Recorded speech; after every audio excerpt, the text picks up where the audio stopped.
The ultimate tournament of everything. Welcome to the Tournament of Everything, a bracket-style show where we randomly pick articles off Wikipedia and compare them like it's a basketball tournament.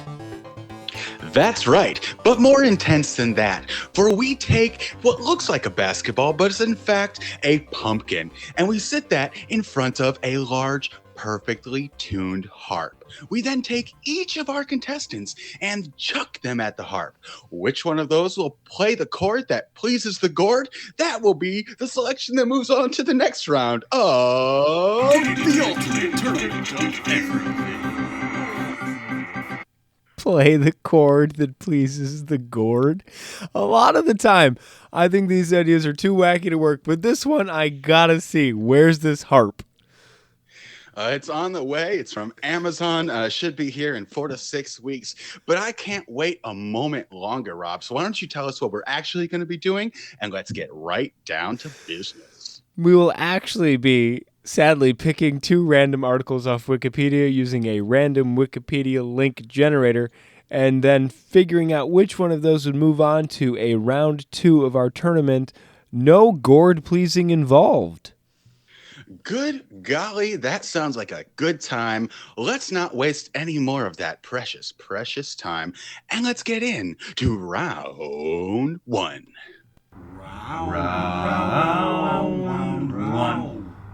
In round 1, we have Cleiss Press against the Upper Missouri River Breaks National Monument.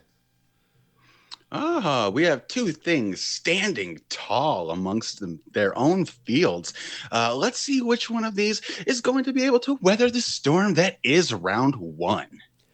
Cleiss Press is an American independent publisher of books in areas such as sexuality, erotica, feminism, gay and lesbian studies, gender studies, fiction, and human rights. It's a very eclectic group, and I don't think fiction really fits. I certainly could. You can imagine anything you like, but I'm guessing there's not a lot of picture books. This press was founded in 1980 in Minneapolis, Minnesota, later moved to San Francisco, based out of Berkeley, until it was purchased by Start Media in 2014. It was founded by Frederique Delacoste, Felice Newman, and Mary Winfrey Trotman, who collectively financed, wrote, and published the press's first book titled Fight Back, Feminist Resistance to Male Violence. So it's, very much about all things sex and gender related, and it's developed over the years. Cleiss Press has published nonfiction books. They've also done fiction, including works by Aki Obahas, Stephen Elliott, and others. They've got multi-language. Let's see here. They're also into erotica collections and self-help sex guides. Its competitor, the Upper Missouri River Breaks National Monument, is a national monument in the western United States protecting the Missouri Breaks of north-central Montana. Okay, so the Missouri Breaks are in Montana. That's good to know. It's managed by the Bureau of Land Management. That's the BLM that people forget about. And it's a series of badland areas characterized by rock outcroppings, steep bluffs, and grassy plains. Yeah, it's a topography known as the breaks to the locals, as the land appears to break away to the river. Created by proclamation in 2001 by Bill Clinton, it encompasses 377,000 acres of public land, most of which were already managed by the federal government. Now, the adjacent Missouri River was designated as a wild and scenic river in 1976 and forms a western boundary with the Charles M. Russell National Wildlife Refuge to the east. The Breaks country was a model for many of the paintings done by painter Charles M. Russell.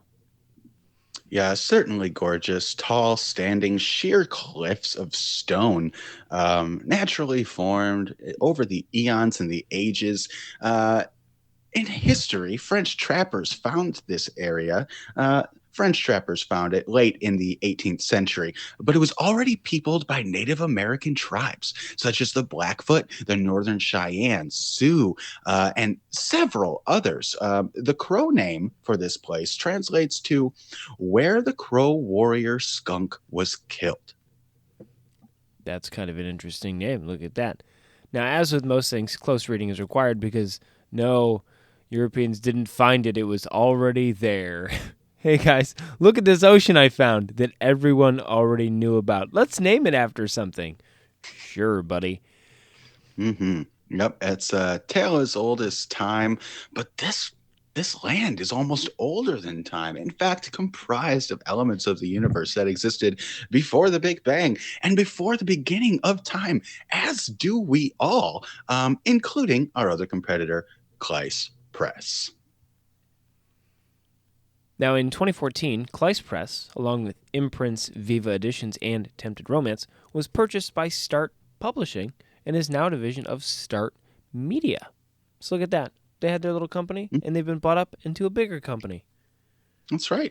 They've been very successful. They've been the recipient of many awards, including several Lambda Literary Awards, but I just don't know if it can quite stand up to these towering cliffs created by the deep seas of time. Yeah, there's a lot of really pretty pictures in the article for the Upper Missouri River Breaks National Monument. There's one in particular, it's the top one of the article. You see the breaks overlooking some water, very purple and reddish sky, very, very beautiful. If I had to pick one of these, whether one of those books to read or this place to visit, I think I'm going to go with the place to visit. Sorry, Kleiss Press. Them's the breaks. Upper Missouri River Breaks National Monument. You are our unanimous selection to move on to the next round of The ultimate tournament of everything. Pretty place, nowhere near Missouri. So it's got that going for it. If you need some light reading, it sounds like they have some instructional, informational, and just enjoyable books that you could take along your way. Speaking of on our way, let's proceed to round two. It's time for round two. In round two, we have St. Michael Catholic Secondary School against Justin Smith Morrill Homestead. Okay. The Justin Smith Morrill Homestead Historic Carpenter Gothic home of United States Senator Justin Smith Morrill. But this beautiful St. Michael Catholic Secondary School, simply known as St. Mike's. It's cheeky. It's one of 3 high schools in the Stratford area. Let's see which one of these is going to graduate to the next round. Now, St. Mike's is not named after this Mike. It's a different Mike. They have approximately 900 students that attend on an annual basis. It's well known for its athletic program, and the school continually sends teams to OFSAA, many of which have been very successful. As a matter of fact, in the 2007 school year, the senior girls volleyball team captured gold for the 2nd year in a row, while the boys team won the bronze. Not to be outdone, the senior boys Nordic ski team, consisting of Scott Weersink, Brett Weersink, Ian Hartman, and Ian Weir, a whole bunch of names that lined up for success, won the OSFAA Gold as a team in the 10-kilometer ski race. Every year, the students who attend St. Mike's participate in an event called March for Mike's, where each student is asked to raise $35. The money is distributed among all the sports teams and clubs at St. Mike's to decrease the cost for each individual student to join a club, which is great because I'm sure Nordic Ski Team has a lot of equipment. Yeah, that is a wonderful program helping out everybody. Everybody is like a family in that case. Speaking of families, let's talk about one particular family and one particular homestead, the Justin Smith Morrill Homestead. Again, as we stated, the Gothic home of United States Senator Justin Smith Morrill. This was first declared a National Historic Landmark in 1960, and it's located at 214 Justin Morrill Highway, south of the village green of Stratford. The homestead is a Vermont Historic the Vermont State Historic Site owned by the Vermont Division for Historic Preservation, and it's open for tours from May through October. That's right. So I'd like to set you a mental scene here. Go ahead, Rob. Close your eyes. The Morrill Homestead, set on 3 acres of land on the east side of Justin Morrill Memorial Highway. The main house, it's a rambling 1.5-story wood frame structure set on a brick foundation. And Rob, the walls are finished in flush boarding. Well, don't forget, its steeply pitched slate roof, and portions of that roof are decorated with verge board, finials, and crenellated parapets, which I think is a fancy castle thing for those toothy things. I think that I just want to hear you say that word again. Crenellated parapets. Crushed it, Rob, as did the designers of this town or of this homestead, both internally and externally. The furnishings and the Morrill family possessions still remain in the house, from the furniture to the linens, the kitchen implements. You can go see it to this day. The interior walls have only seen minimal alterations, which have generally been limited to maintenance, such as new coats of paint. Now, Morrill's primary legacy to the nation, and the reason we pay attention to where his house currently is, even though he hasn't been alive to live in it for a while, are the Morrill Land Grants Act of 1862 and 1890 that established and expanded on the concept of the Land Grant University, by which the federal government gave land to the states for the establishment of universities. And among another significant accomplishment for him, during his long tenure in Congress, he saw through the completion of the Washington Monument, the Library of Congress, and the landscaping of the Capitol. Wow. So he was definitely involved, oversaw a lot of things, as does a school, including our good other competitor here, the St. Michael Catholic Secondary School. In addition to the the athletics we've already mentioned, there are a large number of other clubs and extracurriculars. They have a vibrant and diverse variety of activities that contribute greatly to the school's overall atmosphere, with clubs ranging from arts to social justice. There's an activity for every student, Rob. As a matter of fact, in recent years, thanks to increased funding, the school's been able to grow and support a band program that currently consists of 3 different bands, and it's a good thing they did, because notable alumni include none other than the Biebs. Justin Bieber graduated in 2012. Baby, baby, baby, oh, baby. If it wasn't for this school, we might not have that classic line of American poetry. Justin Bieber and his alma mater versus Justin Smith and his homestead. Boy, this is a fantastic competition. Rob, where are you leaning here? I really think I will have to go to a tiebreaker. I don't think I can separate the two in my brain. Yeah, what Justin Smith Morrill Homestead has going for it is, everything, the history around what that person was involved in, as well as the historical preservation of the house.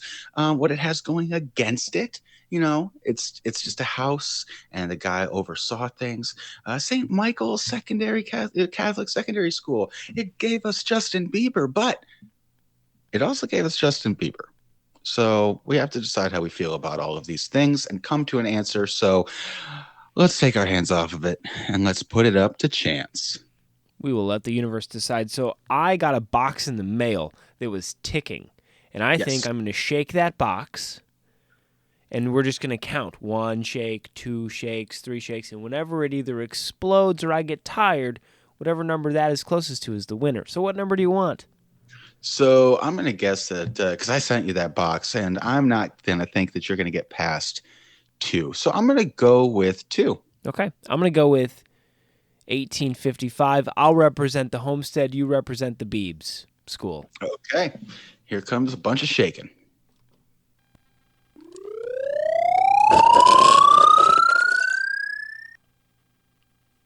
$5,653. Wow. You shook that very quickly. Yeah, I know. Couldn't you hear it? Here, one more time. Can you just hear the shaking? Yeah. I think it might be busted though.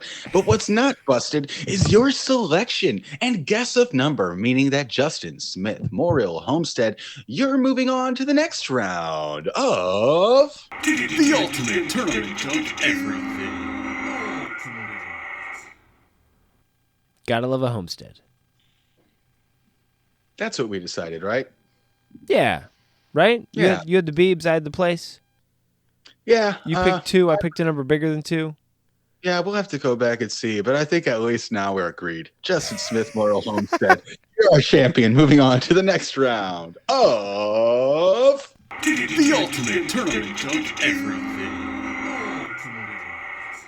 Any of our eagle-eared listeners will have noticed that there have been several times when we've said something and then picked the other one because we've forgotten in the moment between selection and victory. So if this is one of those times, congratulations, you're the winner. It's never over till it's over. And this is certainly not over, for it is only time for round 3. It's time for round 3. In round 3, we have the Blue Djinn of Babylon against Malekda. Malekda.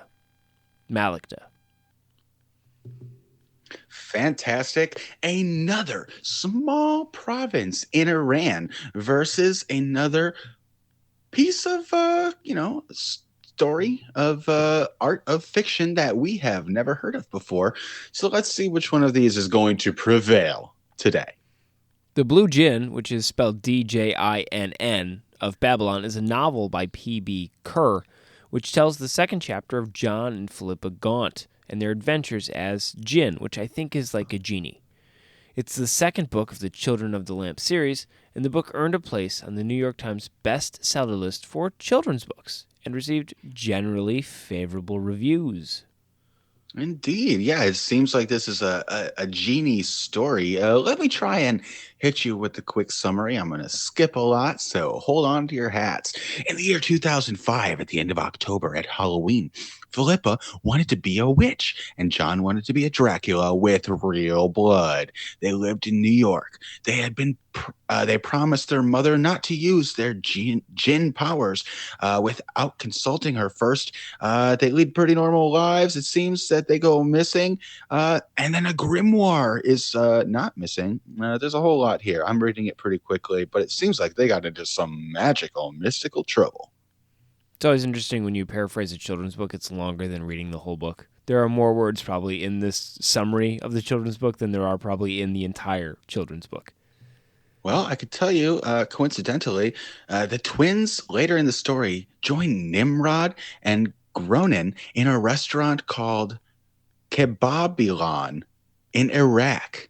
And they're introduced to other people. So all I'm saying is that our two competitors, while not in the same country, are geographically, pretty close as far as the world goes. I retract my previous statement. The book is 371 pages. That's many pages. But you know what is not 371 pages? This town in Iran, which has no pages because it's just a place. It has no pages, but it does have 59 families, and we love that stat here. Interesting thing here, Malkadeh is it appears romanized version. It can also be split into two words as Malek Deh, but it's also known as Balak Deh, a village in Aliabad-e-Ziba Kenar rural district. Have you been practicing your Iranian pronunciations? I certainly have. Checking it out, though, it seems to be one of the more favorably located tiny Iranian places that we've looked at. This looks to be towards the north, right on the coast, got some water, beachside property.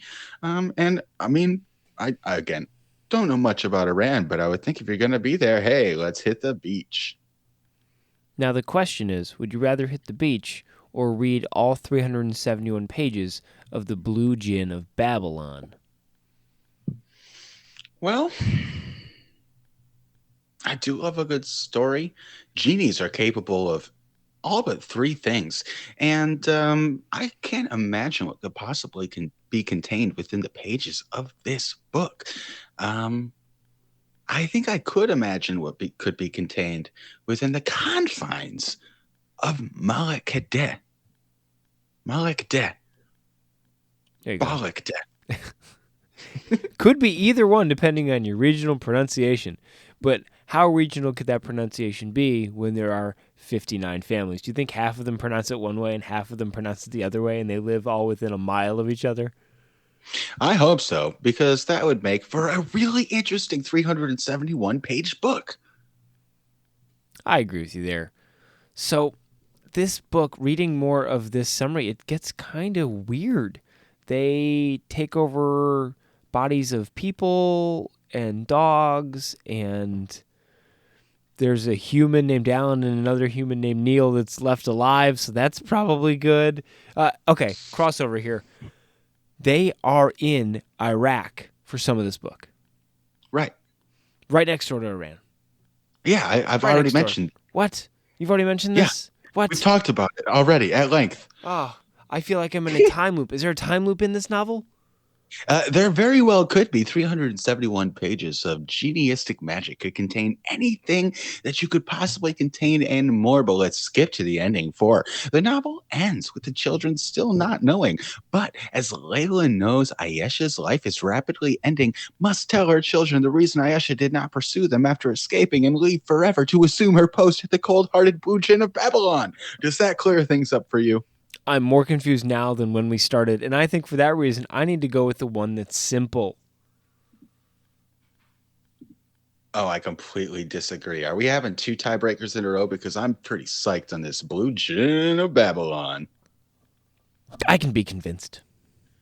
Blue Djinn of Babylon. We'd like to make a whole martini of these 371 pages, but we can't because that's paper and it would soak up the vermouth. So we're just going to move you on to the next round of The ultimate tournament of everything. Small towns in Iran usually do so well. Yeah, but this was actually a province or a district. Is this a town? It's a village. I don't know. Just wasn't up to snuff. 371 pages of magic. Come on now. Not good enough. You know, it is good enough. Round 4. My round 4 is ready. In round 4, we have religion in Brunei against Demeldang Castle. Ooh. This is very exciting. We've got, statistics about beliefs in a location. We've also got a place that seems unbelievable. A location that does seem indeed unbelievable. So let's check them out and see which one is going to reside in the next round of the Ultimate Tournament of Everything. Among religions in Brunei, Sunni Islam is the predominant religion, and in 2016 it was estimated that 80.9% of Brunei's population is Muslim. However, other religions also have a considerable foothold in Brunei. 7% of the population is Christian, and another 7% is Buddhist, and the remaining 5% subscribe to various religions, including indigenous religions. Now, Islam is the state religion of Brunei, but freedom of religion is guaranteed. The freedom, however, is limited for several cases. The right to practice privately is given to a plethora of religions. Furthermore, some non-Islamic holidays, such as Lunar New Year, Christmas, things like that, are recognized. These rights, however, are limited. Religious education is controlled, even in the Chinese, Christian, and private schools, and any non-Islamic religious materials being distributed are gazetted as illegal and tightly forbidden. Where if caught, it will result in an immediate punishment by death without judgment. So that's not great. I wouldn't really call that freedom. Yeah, that's a twist at the end there. Boy, howdy.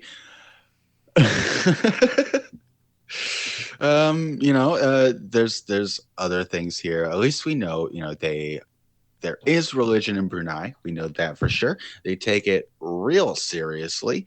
And, they still celebrate Christmas, even though apparently you cannot hand out a pamphlet about it. That being said, let's jump over to our other competitor, the Dameldang Castle, located in Dameldang, in the most northerly quarter of Luxembourg City. Now, it is French, so Chateau de. I don't know how Dameldang is pronounced in French. Some of those letters are silent. I just don't know which ones. Demaldage. I don't know. Something like that. It was initially a private residence built for the owner of the local ironworks, and it is now currently the embassy of the People's Republic of China. Yeah, as you can imagine, a really beautiful looking building here. Sweet residence. It's got spires. It's very pokey top with all sorts of ornamentation and looks like vertical rods. This castle appears to have been built in the 17th century by Thomas Marchant, a forge operator. In 1870, Charles Collard, also a forge operator, lived there. And in 1973, it was bought by the state. That's so interesting. It went from housing people who forge materials to housing people who forge relationships. That's nice. Speaking of forging relationships, let's jump back over to Brunei to discuss the religions contained therein. Now in Brunei, non-Muslims must be at least 14 years and 7 months old if they want to convert to another religion. I'm wondering why the specific month cut off, but that's fine. A minor will automatically become a Muslim if his parents convert to Islam. Can you imagine if you could drive at 16 months or 16 years and 7 months? You had to wait those extra 7 months. Yeah, I mean, I can imagine. If you fail your test, don't you have to wait a certain period of time to go and try again? Yeah, a week, I think, week or two. Oh, okay. Well, if you fail it enough times, you'll get to 7 months. Um, yeah, a bunch of statistics here. When you look at this beautiful pie chart, you would definitely want to be given the portion that is represented by the Islamic individuals in this town. That would be the largest amount of pie, and perhaps enough pie to satiate someone working all day at an iron forge and coming home for a delicious pie dinner at the Dameldang Castle. I really think I have to go with the castle. 1, because I don't know how it's pronounced, and that's intriguing to me. 2, it housed people who worked the earth in the fact that they took metal out of it to make more metal with it. And 3, because you won't get murdered for bringing a pamphlet about Christmas. Yeah. If you're gonna talk about freedom of religion and guarantee it and things like that, like you kind of want to back that up a little bit. Doesn't necessarily seem like they are. Immediate death punishment without judgment is a pretty steep punishment for just about anything. So until they revisit their policies, I do think I'm going to go with this delightful residence in Luxembourg called the Dameldang Castle. Dameldang it. It's moving on to the next round of The ultimate tournament of everything. Brunei, if you revise your policy, we might give you another chance. But as long as you're going to murder people on site for possessing materials that you don't like, I don't think I'm going to visit. By the way, my name is Rob, and we're moving on to the next round of... Wait, that'd be round 5. 5. Round 5. And your mic. We talked about this. Your mic. I'm talking into a mic. We're both Rob. Oh. And here we are in round 5. In round 5, we have Gaston de Trenoy against Nova Slobodskaya. It's in Russian. Mm-hmm. It's not only in Russian, it's in Russia. It's a Moscow metro station in the Tverskoy district of the Central Administrative Okrug, Moscow. Well, there we go. That's kind of interesting. The picture looks kind of fun. The building, it looks like one of those melting paintings. Like they put the Yeah, hallway out in the sun for too long and all the doors are warped now.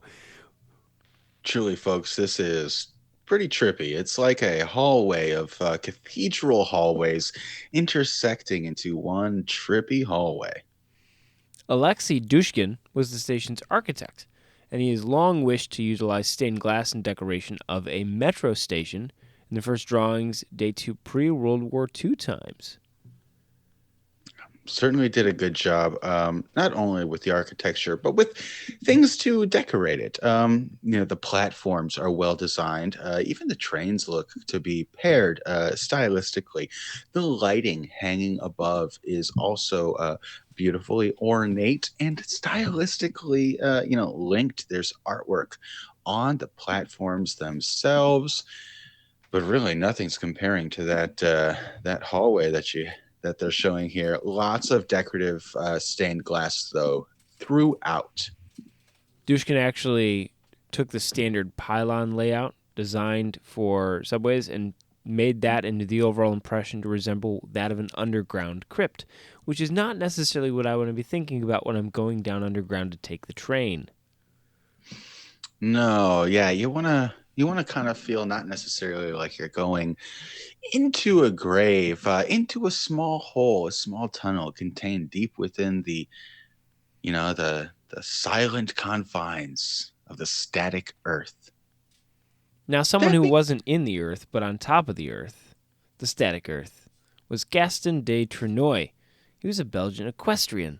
He competed at the 1912 Summer Olympics and the 1920 Summer Olympics, and because it doesn't list a medal, I bet he didn't get one. That's right, but don't doubt this equestrian's medal. Now, my question is, at what point, so at what point do you have to be fancy enough as a horse to stop being referred to as a horse and start being referred to as an equestrian? Well, I don't think they're talking about the horse, Mike. I think they're talking about the man riding the horse. I think the horse is just called a horse, of Oh, course. I thought we were talking about the horse. No, it's a horse, of course, but this man is a horse rider. Oh, yes.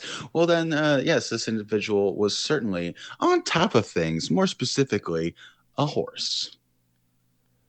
Now, I do, though, wonder why we don't call it just horseback riding and why we do call it equestrian. What is equestrix? What is the correct noun, I guess? It says equestrianism, but would you think then that the rider would be an equestriant? Yeah, I'm not exactly sure. The baffling nature of the Olympic naming conventions doesn't make any sense to me. Yeah, the Olympics are by and large an absurd event. Again, you said he's competed in two. The 1912 Summer Olympics, officially known as the Games of the Olympiad, took place in Stockholm, whereas the 1920 Summer Olympics, known as the VII Olympiad, and of course these are Roman numerals that we're referring to, took place in Antwerp. I think VII is 7. Yeah, yeah, absolutely. But when it was just a V, it could have been anything. Speaking of could have been anything, let's talk about the potential that takes place when you're standing there. You got a ticket in your hand, there's a train pulling up, and it could take you to anywhere. Definitely from somewhere, that somewhere being Novoslobodskaya in Moscow. It is best known for its 32 stained glass panels, which were the work of Latvian artists E. Vainlanden, E. Krests, M. Riskin, and those three, and M. Riskin. Each panel has an elaborate glass border, and at the end of the platform, there's a mosaic by Pavel Korn entitled Peace Throughout the World, with more stained glass panels. This is the fanciest subway station I think I've ever been to. Well, heard of. It's really pretty fancy. Now, there is included here. It looks like a map of their whole metro, train system. And this particular station is located on there's a loop that seems to go around central Moscow, and there are other lines that intersect it at varying angles. This appears to be toward the northern extreme of the loop, connecting to what appears to be the gray line. So if you're ever in Moscow, take a nice trip around and get off somewhere at the top, and you might find yourself in this beautiful train station. And it's because of that beauty that I think it beats its competitor, our horseback rider in the Olympics. I'm sure he was great. I'm sure he looked very spiffy riding a horse, but he does not have the staying power that this train station, I believe, does. Yeah, I completely agree.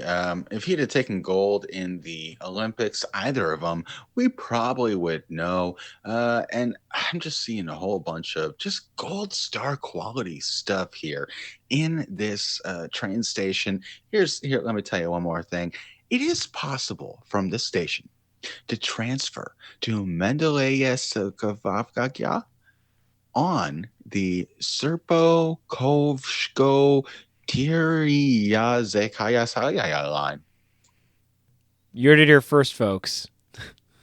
And that's why Novo Slobo Dovo Skya, you are moving on to the next round of The ultimate tournament of everything. Well, before we have to pronounce any other Russian, let's just get into round 6.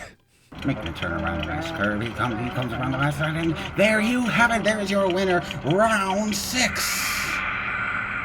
In round 6, we have Khadija against Club Deportivo Universidad Técnica del Estado. We've got a club, a football club, I believe, versus a name to the first wife of the Islamic prophet Muhammad. It's one of the 3 most popular Arabic names. Let's see if it's popular enough to defeat its opponent in this round of the ultimate tournament of everything.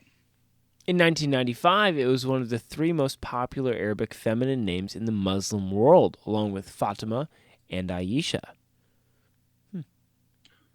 Okay. It looks like Hatis is the Turkish equivalent. There are several people with the name Khadija that are historical figures, both of living and non-living fame. I'll read off a few here. We've got Khadija Sultana, Khadija Gaibova, Khadija of the Maldives. Those are all past, but present people. We've got Khadija Willington, just simply Khadija, who apparently actually has passed as well. Khadija Laya, a whole bunch. It's a beautiful name, including even used for fictional people. Yeah, I think when you're the 3rd most popular name in a certain language, there's going to be a lot of people who have that name. And that's what we have right here. We have a list of people with this name. Lovely name. And the meaning of which is premature. Oh, it's kind of an interesting meaning. I don't know how I feel about that. Well, I think for us to make a judgment on that would be premature. So let's let it digest and jump over to our other contestant, the Club Deportivo Universidad Técnica del Estado. Now, this was the Chilean Association Football Club linked to the Technical University of the State of Chile, currently the University of Santiago. It was founded in 1948 and disappeared. The same year we landed a man on the moon. I wonder if they're connected. 1969. It's rare that an entire universidad will just up and disappear like that. But you know what? In 1969, hey, a lot of things were going on, man.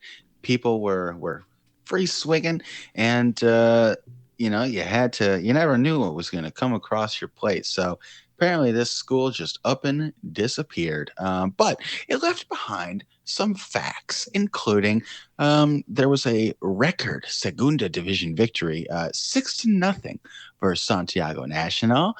They also had a record Segunda Division defeat, 0-7 versus San Luis de Quillota. Now, they never won anything. Their best they ever made it was 4th place. The worst they ever made it was 12th. It doesn't tell me out of how many, but those aren't great numbers. This isn't looking like a winner, and I don't think it could beat anybody named Kadiha. No, and there are so many people named Kadiha. I just got to think that, every single one of them must be a winner, which means that Kadiha, its name itself, must be a winner. What is in a name, Rob? I ask you, and I answer you, victory. Khadija, you are moving on to the next round of... The ultimate tournament of everything. That poor university. Just gone. Just gone. Yeah, just I hope they get one of those cold case. There's a bunch of cold case podcasts and other things like that out there. I hope somebody looks into where that school went. You might dig up something special. Speaking of digging up something special, Rob, let's move on to round 7. Round 7. Round 7. Round 7. Round 7. In round 7, we have Mycteris longicarpus against Julian Barajas. Mycteris longicarpus. Mycteris longicarpus. I'm not even going to waste time. Mycteris longicarpus. I clicked into it, and I'm seeing it. Look, this is a light blue soldier crab, a species of crab that lives on sandy beaches from the Bays of Bengal to Australia. With other names, or with other members of the genus that it's in, it is one of the most loved crabs in Australia, and I can see why at a glance. It's funky looking. It's blue, and it's got these weird kind of, oddly shaped pincers in the front. This is a funky crab. I'm already smitten. Julian Barajas, don't know anything about you yet, but I'm already kind of leaning towards your competitor. Does this crab look like Andy Reid, football coach for the does. Kansas City Chiefs? Oh my goodness, it looks exactly like Andy Reid. All he needs is a little hat and a clipboard, and they're the same person. But who's the other Andy? Andy, he's an actor. He also kind of looks like him, or Wilford. There's a little bit of Wilford Brimley in there as well. Anyways, this crab is beloved. Adults are about 1 inch across, white, with blue on their backs, and hold their claws vertically. They feed on detritus in the sand, leaving rounded pellets of discarded sand behind them, and the males may form into large armies, which traverse the beach at low tide before the crabs dig into the sand to wait for the next low tide. Well, that's terrifying. I think I saw this in Bluey, actually. There's a Bluey episode, Australian kid show, bunch of blue crabs. It all makes sense now. Let's jump over to our other competitor, Julian Barajas, and a Mexican football player who plays midfielder for the Cafetaleros de Chiapas. He made his professional debut with Tijuana on the 20th of July, 2016, playing the full 90 minutes of a Copa MX victory against Toluca. He's made lots of appearances and actually has scored several goals. Yeah, this guy's a baller. He's a midfielder, number 10. He's only 25 years old as well, so he's got a lot in front of him. He's doing things on his legs. Do you think he can run sideways as quickly as he can run forward? I think we got to go with the crab because the crab has 4 more legs. That's a good point. And it holds its hands vertically. So it'd be difficult for it to have a handball either. And with 4 legs, you got to think that his kicking skills would be just divine. And you'd never, if you had a free kick, you'd never know where it was going to come from. Man, it wouldn't affect, although he's only an inch large. That's going to count against him. Whoa, that's only a couple inches shorter than this guy. He's only 5'8". Okay. Yeah, I'll go with that. Look, this crab, look it up, people. Mycteris longicarpus. It is a sweet-looking crab as far as crabs go. Let's see if we can learn anything else before we head off.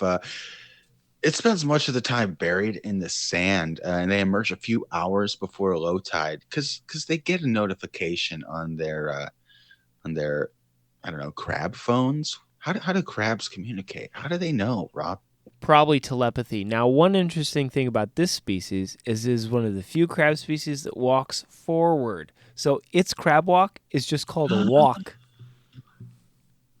Oh my goodness. That's even more special and would make it an even better soccer player. Yeah. I don't know why we're even leaving Julian in here. He's gone. He's lost. Look, I'm just gonna throw one more thing at you. They this has been commented how different types of crabs distribute. They display behaviors also seen in human society. And while some crabs are caricatures of this one individual, Michael Tweedy, a naturalist and archaeologist from Southeast Asia, says that most crabs represent the middle class. These crabs were cheerful bohemians living crowded together and outdoing in unrepressed and irresponsible behavior, even those human communities which aspire most strenuously towards this ideal. This is a crab from my very heart, and I think that I'm going to move it on. Rob, do I have your concurrence to the next round of The ultimate tournament of everything. Brings up that age-old question. Do people imitate crabs or do crabs imitate people? Yes, indeed. The Deep. world may never know. Yeah. But we'll keep asking questions, not only now and here, but also there. In the next round, round 8. I say, would you by chance have any round 8? Round 8! In round 8, we have Strips Chaprich against... Oh, this is a word I've never seen before. There's a lot of vowels in there. Give me a second. Vidan Go for it. Akchigoda. Hey, good job. Yeah. Of course, the aforementioned name is that of the small town in Sri Lanka, located within the southern province, facing off against his competitor, also aforementioned, the Dutch prize awarded to comic creators for their entire body of work. That is awarded annually by Stripschap, the Dutch Society of Comic Fans, since 1974. The prize is non-pecuniary, but is considered the most important award for comics in the country. And I'm assuming non-pecuniary means there's no money involved? I'm going to have to take that out to the Google machine. I think that's Latin for bragging rights. Looking through the list here, a number of individuals have done great work. None of them are particularly familiar to myself at a glance, however. Yeah, so non-pecuniary means no money. So it's so great that they haven't put a dime into it. But a lot of people have won, one person a year. And a lot of these names, maybe someone knows who Typex is, maybe somebody who knows who Peter Van Dongen is, maybe somebody recognizes Barbara Stock. I don't, but somebody might. But you know what I don't recognize? Anything about this town in Sri Lanka. And we also don't have any other information. What Mike read earlier is the entirety of the Wikipedia entry. So we've got this place that we know nothing about other than that it has an awesome and nearly impronounceable name versus an award given. And I've been scrolling over the names of these, the winners, from this award handed out annually. And almost every single one of them is a slightly old white guy with a pencil in his hand, this list. Now, they're already winners. Do they need more accolades? Do they need more non-pecuniary awards? I don't think so. I don't think any of these people deserve another award that doesn't come with any winnings. I think we have to go with the town. I'm going to give it one more shot here. Vedanir Akchigoda. There's no way that's correct, but there's no way that it would be correct to not move this competitor on to the next round. I love the name. I want to learn more about it.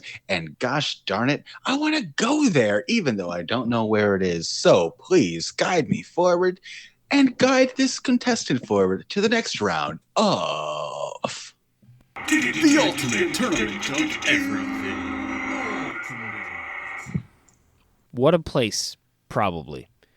Probably will more than likely never get around to learning and finding out because infinity is a lot. So that's why here on these full-length episodes of the Ultimate Tournament of Everything, we strive to bring you excellence round after round. And so if you have appreciated hearing such, please like, please subscribe, please comment, tell your friends. You can reach out to us as well via Anchor FM. You can send us sound things. You can comment any way that you can find to get a hold of us. We would love to hear from you and let us know what's working, what's not. Speaking of working, let's get to work, Rob, and get in to round 9. It's about time for round 9. Round 9. In round 9, we have Bill Glynn, entrepreneur, against Sir Cog. Most definitely. This is the case. We have these two competitors facing off. In the last round, fireworks are flying already. I can tell that we're going to have to call in the medics. So let's jump right in here to round 9. Bill Glynn is an American entrepreneur, and in 2001, Information Week named him as one of the 15 thought leaders who intend to influence and inspire the IT industry. And apparently he did such a great job that no one today knows who he is. Well, we know that he's the founder of Collective IQ, a venture capital platform.